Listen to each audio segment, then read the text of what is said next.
Dans cette pension de famille, on accueille les personnes en grande précarité. Je peux m'avancer le lait, s'il te plaît. Ils sont une quinzaine de résidents à l'année, au parcours de vie cabossé, soutenus par des professionnels. Avant, j'avais pas de téléphone et Internet, c'était un truc inconnu pour moi. Je vais apprendre à maîtriser le téléphone et à plein de choses, mais je maîtrise pas tout. Voilà, c'est une découverte pour moi. Après 15 ans de vie à la rue, Yvette, qui fêtera bientôt ses 70 ans, retrouve un peu d'équilibre grâce à ce foyer. Moi, heureusement que j'ai trouvé ici. Je veux dire, ils m'ont sauvé la vie un peu parce que je serais peut-être encore dehors maintenant.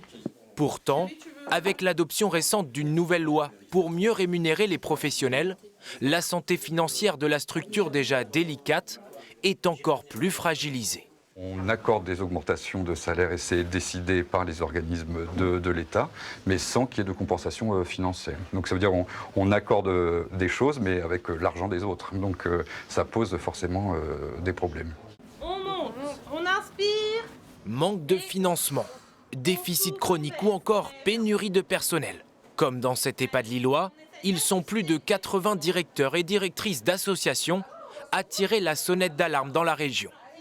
Si on prend le secteur personnes âgées, nous, au niveau de l'association, on a plus de 3 millions d'euros de déficit sur les 3 dernières années liés à l'activité personnes âgées. On ne peut pas continuer comme ça. Elle aussi essentielle, la protection de l'enfance est menacée par des coupes budgétaires, alors même que 185 jeunes en danger sont toujours en attente de placement dans le seul département du Nord. La pression des places est très importante et on voit qu'on reçoit beaucoup de demandes d'accueil pour des adolescents à laquelle on ne peut pas répondre parce qu'on n'a pas de place pour pouvoir les accueillir.